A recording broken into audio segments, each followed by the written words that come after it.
આજે હતું મારું પહેલું પેપર. બધા કહે છે કે વહેલા સવારે વાંચવાથી બધું યાદ રહે છે, પણ મને તો એ પણ યાદ નહીં રહ્યું કે મેં સવારે ચોપડી લીધી ક્યારે હતી. છોડો એ બધું.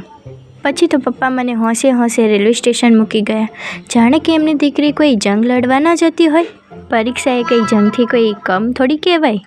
ટ્રેને મને ખંભાત પહોંચાડી દીધી અને મેં કોલેજને શું કહું. મારું પેપર એવું ગયું છે ને, નથી કહેવું, રહેવા દો.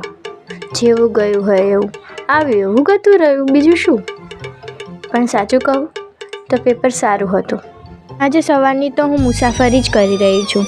ઘડીકમાં રિક્ષા, બસ, ટ્રેન. મને તો એવું લાગે છે કે હું પરીક્ષા આપવા નહીં પણ ગુજરાત દર્શન કરવા આવી છું. આટલી બધી મહેનત કર્યા પછી ભૂખ ના લાગે? તમને નથી લાગતી? લાગતી હોય તો કહી દેજો, શરમમાં ન રહેતા.